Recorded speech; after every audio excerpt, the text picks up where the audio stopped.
หญิงม่ายคนหนึ่งอาศัยอยู่กับลูกสาวและหลานสาวนางมีชื่อว่าบัวเมื่อหลายปีก่อนน้องสาวที่หนีตามผู้ชายไปได้สมสารกลับมาที่บ้านพร้อมกับลูกสาว1 คนและขออยู่อาศัยด้วยโดยขอเพียงข้าวกับที่อยู่อาศัยเท่านั้นถึงนางบัวจะเป็นคนปากร้ายแต่ก็ใจดำกับน้องสาวไม่ลงแม้น้องสาวจะทำให้นางต้องอับอายที่หนีตามผู้ชายไปก็ตามนางบัวยอมให้น้องสาวกับหลานสาวอาศัยอยู่ด้วยแต่น้องสาวของนางก็ช่วยทำงานบ้านทุกอย่างทั้งยังสอนลูกให้คอยช่วยงานอีกต่อมาไม่นานน้องสาวของนางบัวก็ป่วยจนเสียชีวิตทิ้งลูกสาวเอาไว้ให้นางบัวเลี้ยงดูต่อไปแม้จะเป็นหลานสาวแท้ๆแต่นางบัวก็ไม่ใคร่จะรักหรือใยดีกับเด็กหญิงคนนี้มากนักยิ่งเมื่อสามีของนางบัวได้ตายจากไปแล้วการกินอยู่ของที่บ้านจากที่พอมีกินไม่เดือดร้อนก็ดูเหมือนจะตึงตัวมากขึ้นนางบัวอาศัยเก็บเงินค่าเช่าที่นามาไว้กินอยู่กับลูกและหลานสาวแต่ถึงอย่างนั้นหลานสาวก็ต้องทำงานทุกอย่างเพื่อแลกกับข้าวที่จะได้กินในแต่ละมื้อรวมถึงที่อยู่อาศัยและก็ทำอย่างนี้มาตั้งแต่เด็กจนกระทั่งโตเป็นสาวนางบัวให้หลานที่ชื่อว่าสร้อยคอยตำข้าวร่อนข้าวแล้วเก็บเอาไว้เพื่อหุงกินอีกทั้งยังให้ปลูกผักเลี้ยงไก่หากุ้งหอยปูปลามาทำอาหารอีกด้วยเพื่อเป็นการอยู่อย่างประหยัดเพราะเงินมีจำกัดจำเขี่ยเต็มทีแต่สำหรับบุญที่เป็นลูกสาวของนางบัวกลับกินอยู่อย่างสบายไม่เคยต้องช่วยทำงานแต่อย่างใดวันๆแค่รอคอยให้สร้อยหุงหาอาหารและยกสำรับมาให้กินเท่านั้นงานบ้านการเรือนก็ไม่เคยคิดจะทำซึ่งนางบัวก็ไม่ได้ว่ากล่าวตักเตือนลูกทั้งยังสนับสนุนอีกด้วยและบอกว่าลูกสาวจะได้มีมือสวยๆไม่หยาบกร้านเพราะทำงานหนัก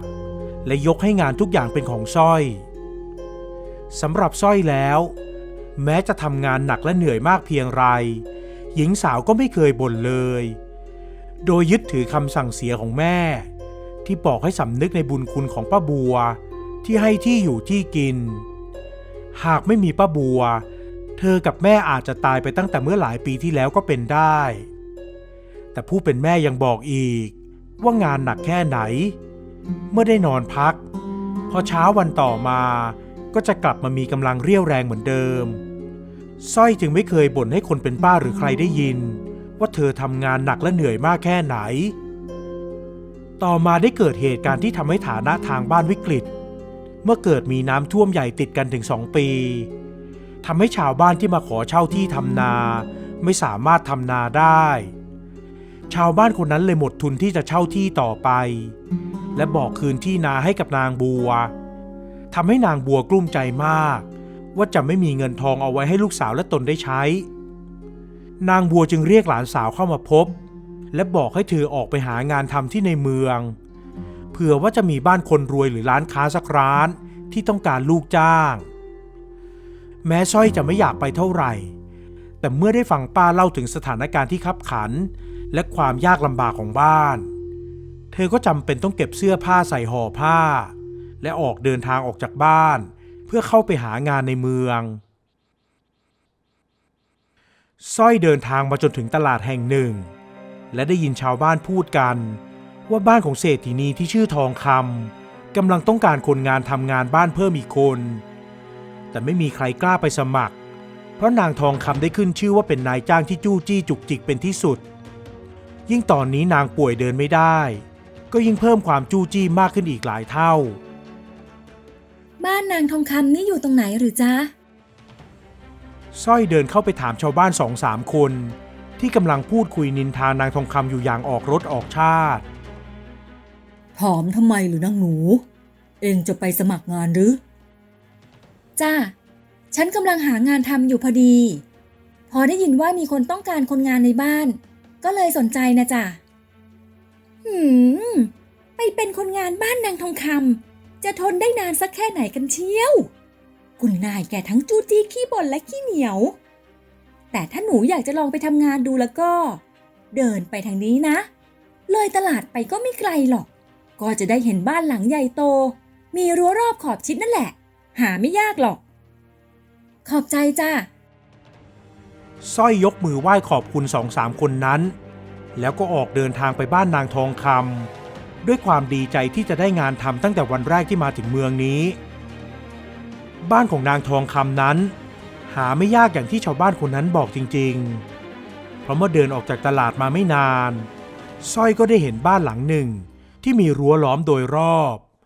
มองเห็นต้นไม้สูงใหญ่ให้ร่มเงาที่ยืนต้นพ้นรั้วให้เห็นหญิงสาวเลยเดินไปหยุดที่หน้าประตูบ้านแล้วก็ร้องตะโกนขึ้นมีใครอยู่แถวนี้บ้างฉันมาสมัครงานเป็นคนงานจ้าสร้อยตะโกนได้แค่2 ครั้งก็มีคนงานมาเปิดประตูให้เป็นชายวัยกลางคนที่ดูเหมือนจะเป็นคนดูแลสวนของที่นี่เพราะมือไม้ของเขายังเปื้อนดินอยู่นิดหน่อยจากนั้นเขาก็พาเธอไปพบกับนางทองคำเมื่อเดินเข้ามาในบ้านหลังใหญ่ที่สามารถเรียกได้ว่าเป็นคฤหาสน์เพราะมีขนาดกว้างขวางและมีถึง3 ชั้นสร้อยก็ถูกพาตัวมาที่ห้องโถงขนาดใหญ่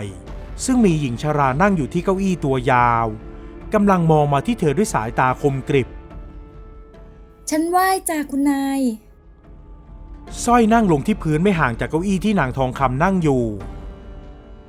มาสมัครเป็นคนงานหรือใช่จ้ะที่นี่ต้องการคนงานที่ทำงานหนักได้ไม่ขี้เกียจขยันซื่อสัตย์แล้วก็ไม่ใช่พวกมือเบาชอบลักเล็กขโมยน้อยถ้าเธอมีครบทุกข้อฉันจะลองรับเธอไปทำงานที่นี่ดูฉันทำงานหนักได้จ้ะคุณนายและไม่ใช่พวกมือเบาด้วยสร้อยรีบพูดยืนยันและก็ต้องยกมือขึ้นไหว้นางทองคำอีกครั้งเมื่อคุณนายออกปากว่าจะรับเธอเข้าเป็นคนงานในบ้านแต่เงื่อนไขในการเป็นคนรับใช้ในบ้านของนางทองคำนั้นไม่ใช่เรื่องง่ายเพราะนางทองคำบอกว่านางจะต้องกินข้าวที่สีใหม่ทุกวันและต้องไม่มีเศษเปลือกข้าวหรือเศษหญ้ามาปนเด็ดขาดกับข้าวก็สั่งให้ทำแบบยากแสนยากเหมือนกับไม่ต้องการให้ใครผ่านด่านของนางไปได้ง่ายๆสร้อยไม่เห็นว่าการตั้งเงื่อนไขของนางทองคำจะเป็นเรื่องยากเพราะเธออาศัยตื่นขึ้นให้เช้ากว่าทุกคนแล้วรีบมาเอาข้าวเปลือกไปใส่ครกสีข้าวซึ่งหญิงสาวถือว่าเป็นงานที่เบากว่าสมัยอยู่กับป้าบัวเพราะตอนนั้นเธอต้องตำข้าวในครกด้วยตัวเองแต่ที่นี่ยังมีเครื่องทุ่นแรงเธอแค่หมุนคันโยกไม้เท่านั้นก็จะได้ข้าวสารแล้วจากนั้นหญิงสาวก็จะนำข้าวสารมานั่งเลือกหาเศษผงออกแล้วค่อยนำไปหุงโดยคอยดูคอยเช็ดน้ำและดงข้าวอย่างดี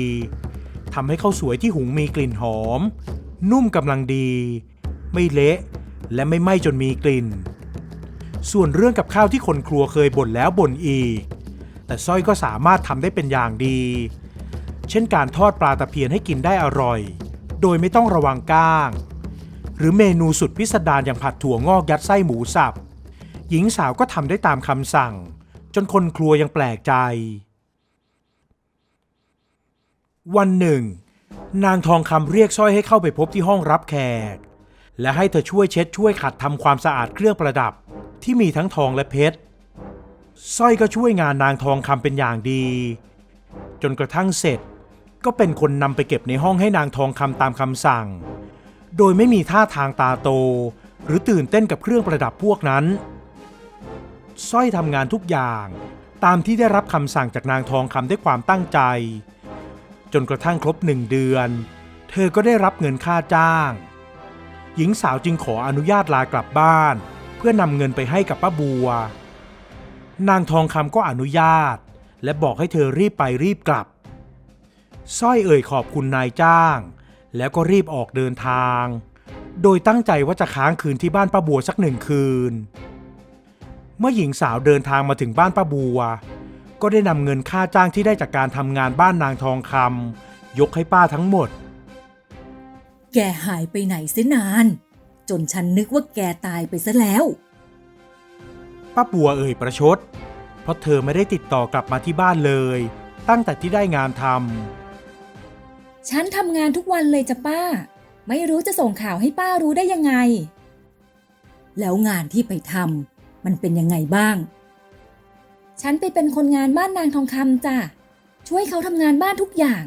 ทั้งทำความสะอาดบ้าน หุงหาอาหาร และช่วยงานตามที่คุณนายเรียกใช้ท่าทางงานจะสบายสินะ ถึงได้มีหน้าตาสดใสแบบเนี้ย บุญลูกสาวของป้าบัวเอ่ยขึ้นมาบ้าง ก็งานรับใช้เขาทั่วๆไปนั่นแหละ สร้อยบอกกับญาติผู้น้องก่อนจะเล่าว่าเธอต้องทำงานอะไรบ้างในแต่ละวันพอบุญได้ฟังก็ขอย่นรีบบอกว่างานหนักและเจ้านายที่จู้จี้แบบนั้นเธอจะไม่ยอมไปทำเด็ดขาดจากนั้นป้าบัวก็บอกว่าต่อไปนี้เธอไม่ต้องเอาเงินมาให้ก็ได้เดี๋ยวป้าบัวจะเข้าไปหาที่บ้านคุณนายและไปรับเงินค่าจ้างของเธอเองวันรุ่งขึ้นสร้อยจึงเดินทางกลับไปที่บ้านของนางทองคำแล้วก็ทำงานด้วยความขยันขันแข็งทุกวันเหมือนวันแรกที่เธอเข้าไปของานทำนางทองคำชอบนิสัยที่ขยันขันแข็งของสร้อยเป็นอย่างมากแต่ไม่เอ่ยปากชมเพราะกลัวคนงานคนอื่นจะไม่ชอบหน้าหญิงสาวสร้อยทำงานจนครบเดือนอีกครั้งแต่เธอไม่ได้ลากลับบ้านเมื่อนางทองคำเอ่ยถามเธอก็บอกว่าป้าจะเป็นคนมารับเงินที่บ้านนี้เองเธอไม่ได้อยู่กับพ่อแม่หรอกหรือนางทองคำเอ่ยถามจากนั้นสร้อยจึงเล่าเรื่องราวชีวิตของเธอให้นางทองคำได้ฟังและเมื่อได้เห็นว่าป้าของสร้อยจะเดินทางมารับเงินค่าจ้างของหลานและเอาไปจนหมดไม่เหลือไว้ให้สร้อยได้เก็บติดตัวเอาไว้บ้างนางทองคำก็สงสารและเห็นใจหญิงสาวเป็นอย่างมากอีกทั้งที่ผ่านมาก็เห็นว่าสร้อยเป็นคนที่ขยันเอาการเอางานเจองานหนักก็ไม่เคยบ่นหรือเลี่ยงหลบแม้แต่ตอนที่โดนนางทดสอบความอดทนเรื่องหุงข้าวหรือแม้แต่ทำกับข้าวยากๆและความจู้จี้ขี้บ่นของนางสร้อยก็ทนได้ทุกอย่างเธอเป็นคนที่ขยันและอดทนมากนะแถมยังซื่อสัตย์อีกด้วยรู้ไหมว่าที่ผ่านมาฉันแกล้งทดสอบเธอจริงๆแล้วฉันไม่ได้เป็นคนร้ายกาจหรือจู้จี้ขี้บ่นอะไรหรอกเพียงแต่จำเป็นต้องทำเพื่อทดสอบว่าจะมีคนดีๆมาคอยช่วยงานฉันหรือเปล่าก็เท่านั้นเองแต่เธอสามารถทำทุกอย่างตามที่ฉันสั่งได้โดยไม่เคยไปบ่นหรือเอาฉันไปนินทาฉันถือว่าเธอสอบผ่านนะสร้อยนางทองคำเฉลยให้หญิงสาวได้ฟังว่าที่ผ่านมาเรื่องยากๆที่เคยสั่งให้สร้อยทำนั้นก็เป็นเพราะต้องการทดสอบเธอเท่านั้น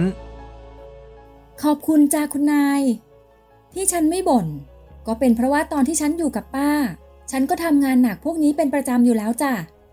ถึงจะเหนื่อยแต่ถ้าได้นอนพักผ่อนพอวันรุ่งขึ้นมันก็หายเหนื่อยแม่ฉันสอนมาอย่างนี้จ้ะคุณนายแม่เธอสอนลูกได้ดีมากแต่ต่อไปเนี้ยเธอไม่ต้องไปทำงานบ้านแล้วนะมาช่วยฉันทำบัญชีรายรับรายจ่ายดีกว่าฉันจะให้เงินค่าจ้างเธอมากกว่าเดิมแล้วเธอต้องเก็บเงินไว้เป็นของตัวเองบ้างนะไม่ใช่ว่าจะให้ป้าเอาไปเสียหมดเธอต้องนึกถึงตัวเองให้มากๆเพื่อต่อไปจะมีครอบครัวจะได้มีทรัพย์สินเงินทองติดตัวบ้างนางทองคำพูดสอนสร้อยหญิงสาวจึงยกมือไหว้คุณนายด้วยความซาบซึ้งน้ำใจสร้อยอยู่ทำงานกับนางทองคำในหน้าที่ใหม่และทุกเดือนป้าบัวก็ยังคงเดินทางมารับเงินค่าจ้างของเธอเหมือนเดิมแต่พอเห็นว่าสร้อยแต่งเนื้อแต่งตัวดีขึ้นไม่ได้มีความมอมแมมเหมือนเมื่อตอนที่ทำงานใหม่ๆก็สอบถามจนรู้ความ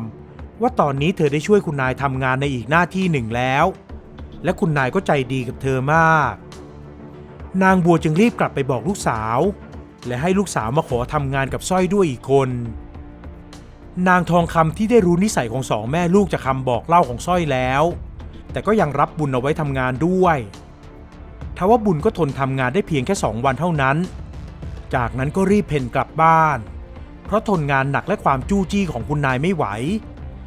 ซ้ำยังไปป่าประกาศในตลาดให้คนทั่วไปได้ฟังอีกว่านางทองคำนั้นเป็นคนที่ขี้เหนียวและจู้จี้ขี้บ่นชาวบ้านก็เลยยิ่งเชื่อคำร่ำลือเข้าไปใหญ่แต่นางทองคำก็ไม่ได้สนใจเรื่องข่าวลือพวกนี้ไม่นานนักลูกชายของนางทองคำก็กลับมาจากการตั้งกองเกวียนไปค้าขายที่ต่างเมืองเมื่อมาถึงบ้านและได้พบเจอกับสร้อยก็เกิดชอบพอในหน้าตาและนิสัยของหญิงสาว นางทองคำรู้เรื่องนี้ก็ไม่ได้ขัดขวาง อีกทั้งยังให้ตกแต่งกันอย่างถูกต้อง จากเป็นคนรับใช้จนได้เลื่อนตำแหน่งหน้าที่การงาน และมาถึงการได้เป็นลูกสะใภ้ของนางทองคำทุกอย่างล้วนเกิดจากความเป็นคนดีกับความขยันหมั่นเพียรของสร้อยแท้ๆและนี่ก็คือรางวัลตอบแทนความเป็นคนดีของเธออย่างคู่ควรที่สุด